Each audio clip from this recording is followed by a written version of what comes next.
At Christmas, my aunt grinned while introducing a cute girl to my brother, clearly trying to show off the supercar outside. I just smiled and said, "Oh, that car's mine, not his." The room fell silent. I never expected a holiday gathering to become a battleground. But that Christmas, a single smirk, a single car, and a few carefully chosen words sparked a war in my own family, and I knew, right then, things would never be the same. The air in Aunt Camila's house was thick with cinnamon and the strange cheer of forced smiles. It felt like a powder keg, just waiting for a spark. My name's Ethan, I'm 29. Most wouldn't guess what I do. I keep things quiet. My car? Nice, but it whispers, "I worked hard for this," not screams, "Look at me." I didn't grow up with money. My dad left when I was 6. My mom kept us afloat. My older brother, Noah, 31, and I were close as kids. But after high school, he changed. He became obsessed with status, with labels, with looking the part. He once blew a month's rent on a designer belt because someone called his clothes Walmart basic. That was the turning point. Noah has charm, a social charisma that makes people ignore red flags because he's just so fun. He always knew what to say, especially around family. Aunt Camila adored him. She always wanted a son like Noah, sophisticated, polished, ambitious. Me? Too quiet, too bookish. Very practical, just like your mother, she'd say with a tight, disapproving smile. Never a compliment. My mom, to Camila, represented a past she wanted to escape. Camila married well. Her husband Daniel came from old money, enough for the life she craved. She wanted Noah to mirror that world. So when he started dressing the part, talking about manifesting his dream life, Camila ate it up. She didn't know his ventures were mostly smoke and mirrors, dropshipping, crypto hustles, the occasional MLM he tried and failed to rope me into. Meanwhile, I worked brutal hours in tech, saving religiously, investing smartly. Eventually, I founded a SaaS company that took off. It wasn't glamorous, but it was mine. I never told my family much about it. They never asked. They just assumed I was doing okay, and that suited me fine. But that Christmas in Richmond, Virginia, things reached a boiling point. It started with one look, one smirk, and one flashy car in the snow-covered driveway. It was the first time in ages the whole extended family gathered. Aunt Camila was hosting, of course. Her parties were events, designer cheese boards, a string quartet playlist, an unspoken dress code. I rolled in a few minutes late, in my midnight blue McLaren 720S. I debated driving something else, just to avoid questions. But I was tired of hiding, tired of shrinking myself. I parked near the front walk, thinking I'd move it later. The moment I stepped inside, the warmth hit me, roasting turkey, cinnamon, pine from the massive tree. Then the noise, laughter, chatter, clinking glasses, holiday chaos. I found Mom in the kitchen, helping Camila. She looked flustered, but happy to see me. Camila barely registered my presence. "Oh, you made it," she said, distracted. Noah arrived 10 minutes later, scarf perfectly draped, that confident glide. The energy shifted. Camila turned into a giddy teenager. "Noah." "Oh, darling, you look amazing," she beamed, air-kissing him. I watched from the hallway, predicting the night. Noah worked the room, shaking hands, laughing too loudly, complimenting outfits like he was royalty. Then, sipping my drink, I saw her walk in. Blonde, tall, model-esque, beautiful. With Camila, not Noah. That got my attention. Camila had her hand on the girl's back, guiding her like a prized possession. "Everyone, this is Chloe," she announced. "She's just lovely. Noah, come meet her. You two will get along wonderfully." There it was. That subtle smirk, like she'd orchestrated a masterpiece. Noah, naturally, turned on the charm. "Well, now this party just got a whole lot more interesting," he purred, extending his hand. Chloe blushed. Camila stood back, sipping her wine, satisfied, a puppeteer watching her marionettes.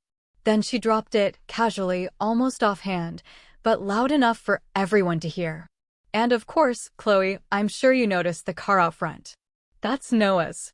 He's done so well for himself." A pause. Eyes flickered to me. Maybe instinct. Maybe just my barely there smile. But I felt the tension. I set down my glass, walked over. Said it, loud and clear, with that exact tight smile Camila always used on me. Oh, by the way, that car is mine, not his. The room went quiet. A disorienting stillness when the narrative shatters. Chloe blinked. Noah's smile faltered. Camila's face froze. And that was just the beginning. Honestly, watching Aunt Camila's expression twist like that felt a little satisfying. She tried to recover, but my words had landed. The silence stretched. My cousin, Ava, nervously laughed. Oh, wow, Ethan. Didn't know you were into cars like that. I shrugged. Yeah, it's a fun one. Got it a year ago. I wasn't trying to make a scene, but something inside me, years of being overlooked, decided it wasn't going to sit quietly anymore. Noah's flushed cheeks and clenched jaw showed I'd struck a nerve. He tried to salvage it. Well, technically, I helped Ethan test drive a few models. He really leaned on me for advice. Not true. Noah couldn't tell a McLaren from a Mazda. But Camila latched on. Yes. Well, you always had such an eye for the finer things, Noah. Just like that, they pivoted, steering away from the embarrassing reality that her golden boy wasn't the one with the supercar. I let it go, but the atmosphere had shifted. Camila kept glancing at me like I was an unruly guest. Noah's laughter grew strained. And Chloe? Her curiosity was palpable. She ended up sitting next to me at dinner, a move clearly not part of Camila's plan. So, what do you do, Ethan? Chloe asked, passing an overly sculpted cranberry dish. Tech startup. Software tools. Automation for small businesses. Her eyes widened. That sounds brilliant. I've been trying to build a side hustle and always get stuck on logistics. We chatted easily. Nothing flirty, but Noah's gaze burned on us the entire time. Later, while a museum-worthy pear tart was passed around, I stepped into the hallway for a quick call. 5 minutes, tops. When I came back, Noah stood with Chloe near the fireplace, speaking low but animated. She looked uncomfortable. Then she saw me, and her face lit up. There you are, she said quickly, walking towards me. Noah was just telling me that you, do back-end work for his company. His company? I blinked. Noah stepped up, smiling with all his teeth. Yeah, technically I gave Ethan the first idea for his product. He just ran with it. So, we're kind of co-founders, right, bro? I looked at him. He wasn't joking. He wanted this narrative. He needed it. I turned to Chloe. That's not true, I said calmly. He didn't help build anything. We had one lunch 2 years ago where he said I should make an app like Tinder for dog walkers. That's about as far as his input went. Noah's eyes flared. Come on, man. It was a joke. Why are you being so dramatic? Chloe raised an eyebrow. Wow. Okay. Bit of a different story there. She quietly wandered back. Before I got far, Noah grabbed my arm. Not hard, but enough. You trying to embarrass me, huh? He hissed. I pulled my arm back. You did that all on your own. That was the moment. Everything truly cracked open. I saw it in his face. This wasn't just about the car or Chloe or the company. This was about years. Years of him pretending to be ahead while I quietly built a life he couldn't fake his way into. And now, he couldn't stand that the illusion was falling apart. For hours, he avoided me. Camila didn't. She kept jabbing. Some people measure success in engines, she said, sipping wine. Others, in how they carry themselves. I just smiled. I knew her game. I wasn't playing defense anymore. A few days later, Mom called. Honey, did you tell anyone about that condo you're looking at? I hadn't. Camila told everyone at brunch today Noah was buying a new penthouse next month, she sighed. She described your condo, down to the marble kitchen island. Stunned, I sat down. Noah was waiting for paperwork, working on a quiet acquisition. Mom said it like it was already his. It was surreal, watching my life rewritten, gifted to my brother. I knew Noah had done this before. Small eyes blurring into big ones, encouraged by Camila. I tried to ignore it, focusing on work. But then came the real betrayal. Mid-January, an email from a client. Hi, Ethan. I'm confused. We received an outreach from someone named Noah claiming to represent your company, offering to take over our services at a discounted executive rate. Is this legit? My heart dropped. I called the client. It was clear Noah had contacted not just them, but others. He was impersonating me, dropping my name, using phrases he'd picked up at family dinners or from old emails. This wasn't just annoying, it was dangerous. Legally, professionally. I confronted him. Texts unanswered. Calls to voicemail. I showed up at his apartment.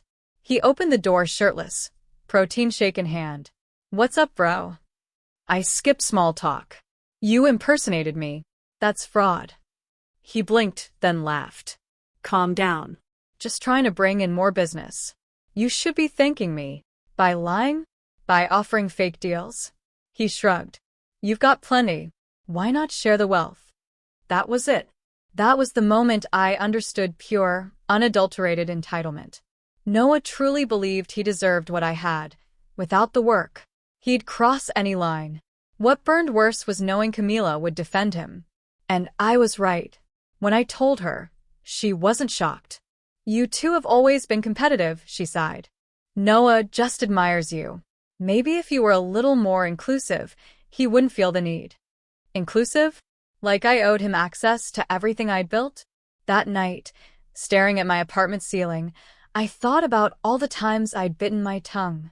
All the years I'd been quiet, respectful, patient. All the times they'd used that silence to step over me, to rewrite my story. In that moment, something hardened. I wasn't going to let them keep writing chapters in a book that wasn't theirs. That's when I started planning. Not out of anger, but with crystal clear clarity. Christmas wouldn't be the only holiday they remembered for a very long time. The weeks after were rough. I expected fury, but felt hollow. I went to work, led meetings, smiled for my team. But beneath it all, I was just tired. Tired of the games, the manipulations, of playing the quiet one who always let it slide. For what? So my brother could skim off my life like a buffet? After the client incident, I did damage control quietly, professionally. No publicizing Noah's actions. I informed clients he had no affiliation, updated contracts, added stricter NDAs, changed a few logins. It was personal, deeply, bitterly personal. I didn't tell Mom everything. She'd worry. I didn't want to make her choose. Her way was to keep peace. Sometimes I admired it, other times it frustrated me. I started pulling back from the family. Slowly, quietly. Declined invites, skipped a cousin's birthday. I needed space, not just from Noah and Camila, but from their enabling structure. I didn't explain. Silence leaves a vacuum, and vacuums fill with rumors. I heard I was burning bridges, too good for the family now. Couldn't handle a little competition. Classic gaslighting, wrapped in concern. But I stayed quiet. I stayed focused. And beneath that quiet I was building. I needed to evolve, professionally and personally. For years, I'd been the builder, the problem solver behind the curtain. Not flashy, not craving recognition. But maybe that invisibility was the problem. Not for praise, but because it made it too easy for people like Noah to claim the stage I'd constructed. So I started something new. A side project, a tool I'd sketched out for a year, to help creators manage digital rights, contracts, licenses, all in one intuitive platform. I called it ClearFrame. In those early months of rebuilding myself, ClearFrame became my lifeline. Late nights, early mornings, obsessively refining the UI, testing prototypes. Feedback was promising. Where was this 6 months ago? One user wrote. I lost a client because we misunderstood our usage clause. I also hired a PR consultant my first time. She specialized in helping startups build public narratives. She pushed me. You're the founder. Start acting like it. She helped me build a personal site, polish my LinkedIn, prep for podcasts. To my surprise, I liked it. Not the attention, but the clarity, the ownership, the feeling of finally standing in the center of my own story. The family distance grew. Noah texted in February, no apology, just a vague. Hope things are cool. Want to grab a beer sometime? I didn't respond. Camila emailed the next week, a long message, both concerned and condescending. She wrote about sacred family bonds, how resentment breeds pain, and how Noah was willing to forgive and forget. He was extending an olive branch? I didn't reply. Instead, I booked a ticket to a tech conference in Montreal. My first in person since before the pandemic. It felt symbolic. Closing one chapter, stepping into another. The conference was electric. I met creators, founders, investors, people who got it. They cared about ideas, execution, integrity. I pitched ClearFrame, got massive interest, landed a meeting with a VC firm I'd admired. It was surreal. For the first time in a long time, I felt good. Not smug, not vindicated, just solid, grounded. I wasn't building to prove anything. I was building because it mattered, because it was mine. One night, after a long day, I sat on my hotel rooftop with a glass of wine, just breathing. Montreal glowed beneath me. I thought about the kid I used to be, sitting quietly, watching Noah get praised for things he didn't do. The years I spent making myself smaller. And then I thought, never again. When I flew home, everything looked different. The city, my apartment, even myself. I'd changed. Fundamentally, I felt strong. But strength doesn't erase the past. And by March, the past came knocking. Mom called, nervous again. Honey, you should come to Easter this year, just for an hour. Your cousin Zoe is back and Grandma's been asking about you. I hesitated. I know you're angry, she said gently, and I don't blame you. But don't let Noah take more from you than he already has. That hit hard. Mom rarely acknowledged the imbalance so directly. Maybe she was right. Maybe staying away gave them more power. So I said yes. 1 hour, I told myself. No drama. Of course, it didn't go that way. Easter was at Camila's again. Same curated decor, same Pinterest-perfect food, same spa music. I wore a navy blazer, jeans, and my quiet confidence. Arrived in a rental, not the McLaren. No distractions. Grandma lit up. Zoe nearly tackled me. Even Mom looked relieved. First 20 minutes. Tense, but manageable. Then Noah walked in. Tan suit, clearly tailored for someone 3 inches taller. Beside him, Chloe. She gave a polite but tight smile. Noah strutted in, holding court, bragging about his latest venture, meetings with industry insiders. Specifics? Confidential stuff. Then Camila chimed in, that same smirk from Christmas. Noah's also been working with some great new tech clients. Word is, he's stepping into a partner role with a company about to go global. The air shifted. I felt it deep in my gut. I knew what was coming. Noah turned, raised his glass. Actually, he announced, I'd love to make a little announcement. I froze. Mom looked confused. Camila beamed. I braced myself. Whatever he said, I knew it would cross a line. This time, I wasn't letting it slide. His glass caught the light. His voice rose, commanding the room. Conversations died. Forks paused. I stood by the archway, untouched glass of water in hand, just watching. Noah was glowing with artificial confidence. I'm thrilled to share I've officially accepted a partnership with a brilliant, up-and-coming tech company, he said, letting the words hang. We're building something massive, reshaping how small businesses operate. Multi-million-dollar valuation in 18 months. Camila clapped. Cousins whistled. Grandma nodded. I stood perfectly still. Noah wasn't done. You'll probably see our name in Forbes soon, but I wanted you all to hear it from me first. I knew that smug, self-satisfied tone. What stunned me wasn't the gall, it was the name he dropped next. We're called ClearFrame, he added, as if he'd just invented it yesterday. Still in stealth mode, but you'll be seeing a lot more of us soon. I swear the air punched out of my lungs. I hadn't told the family the name of my new startup. Not once. The only way he knew was by snooping. My jaw tensed. He hadn't just stolen my company's name. He'd announced it publicly, in front of my family, as if it were his. Silence. Camila beamed. Chloe looked uncomfortable. Mom turned slowly to me. I didn't blink. But inside, something snapped. This wasn't just lying. This was identity theft. Reputation theft. And the timing? Couldn't have been worse, or better. Noah didn't know that 2 weeks earlier, Clear Frame finalized a strategic partnership with a well-known software firm. Not public yet, but days from rollout. Press releases drafted, demos recorded, interviews lined up. Once live, our digital footprint would be undeniable. No way to rewrite that narrative. Unless Noah was trying to jump in first. He was planting a flag, so when my name appeared, they'd think he had something to do with it. He wanted to take credit in a sleazy way that wouldn't hold up in court, but would be impossible to erase from casual conversation. I didn't say a word. Not yet. I quietly left the room, sat on the staircase with my phone. Opened my investor Slack. Sent one message. Remember the guy I told you about? He just publicly claimed ownership of Clear Frame at a family event. I need that press package live by Monday, first thing. We're doing the rollout our way. Replies were instant. Copy that. He seriously did that? What a psycho. Moving articles up. CEO spotlight video tonight. Yes. Yes, I did. That night, after the party wound down, I declined dessert, claiming a meeting. No one stopped me. Noah smirked as I passed. Good luck with your back-end coding, bro, he said loud enough.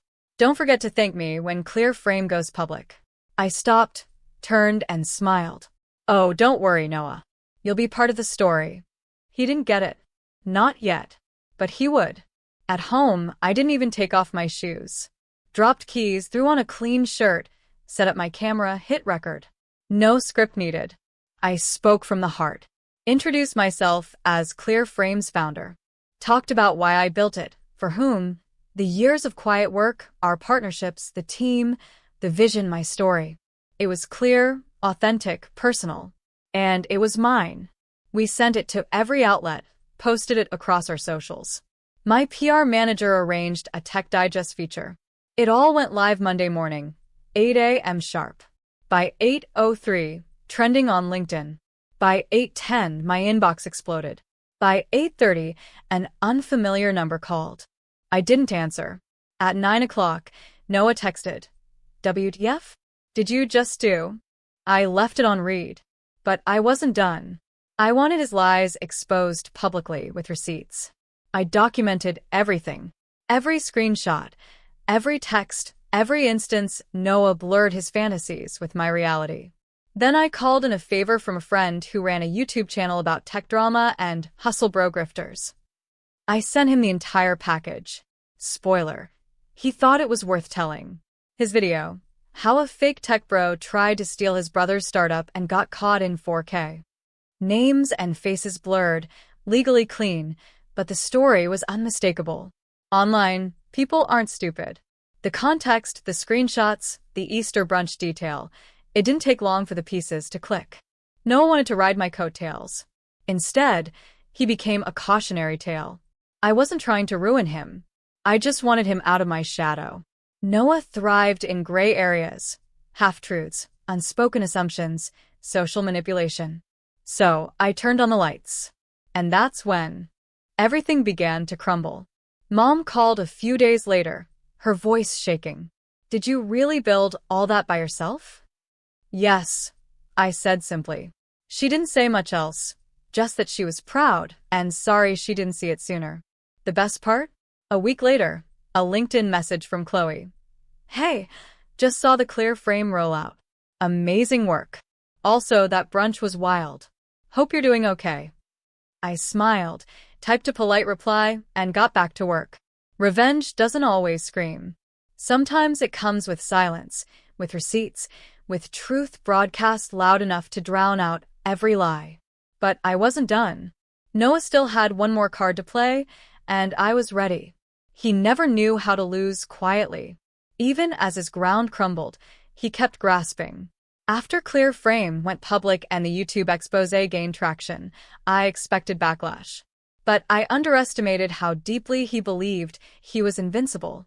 2 weeks after the video dropped, my lawyer called. Ethan, we received a cease and desist from someone named Noah Trent. He's accusing you of defamation.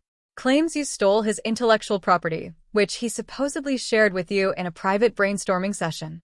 I almost laughed. It was bold, desperate, but not unexpected. Noah had no concept of consequences. He thought everything was a negotiation, that if he pressed hard enough, I'd fold. But I played the long game.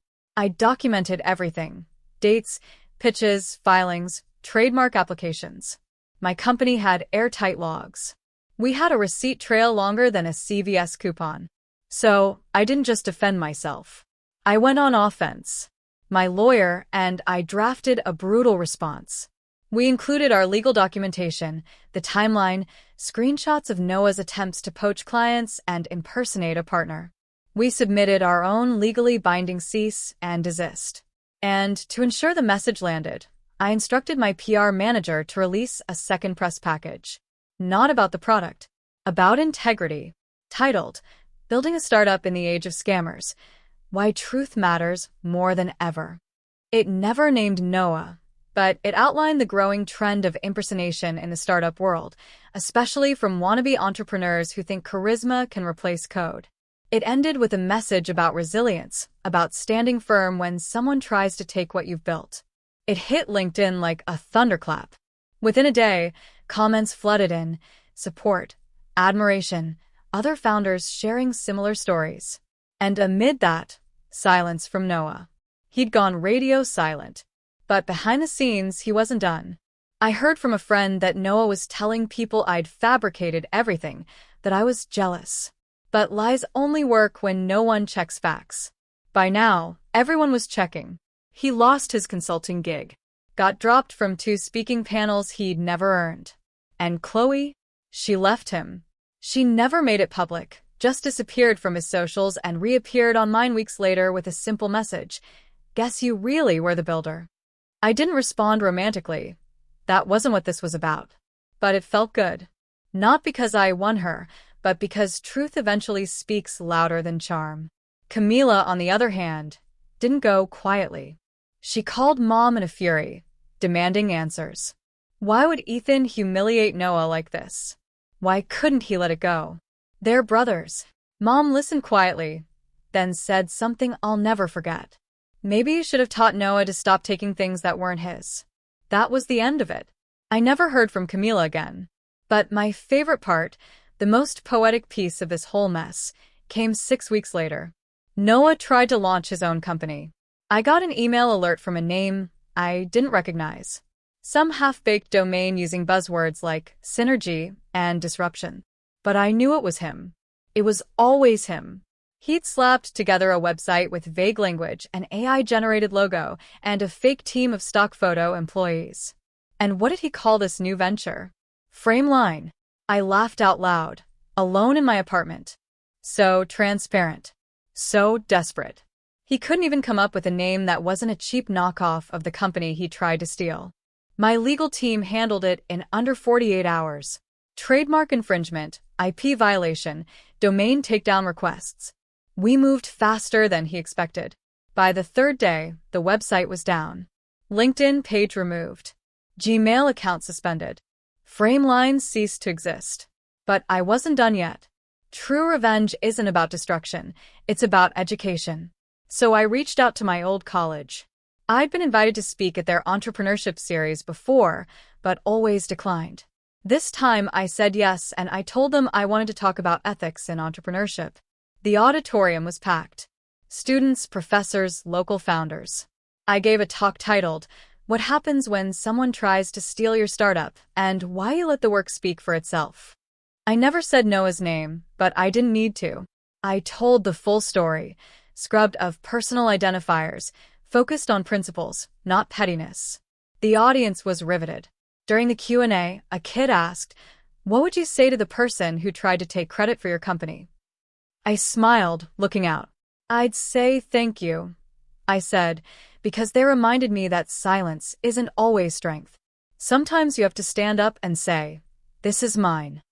Not to hurt someone else, but to protect what you built, to protect your story. And once you do that, no one can rewrite it without your permission. The room erupted in applause. And that was the end of it. Noah faded. Like a bad rumor, people stopped believing. He moved to another city, tried to start fresh. But the internet has a long memory. Every time he tried to rebrand, someone would eventually find the video or the article or the remnants of Frameline. Meanwhile, Clear Frame kept growing. We expanded into Europe, partnered with 2 major platforms, hired our 50th employee by year-end. And I finally stopped apologizing for what I built. Revenge doesn't have to be loud. It doesn't have to be cruel. Sometimes it's just telling the truth in a way that can't be undone and watching the liars sink in their own silence. Noah once smirked at a dinner table, hoping I'd keep quiet. He never expected I'd be the one writing the ending. What would you have done if someone tried to steal your story?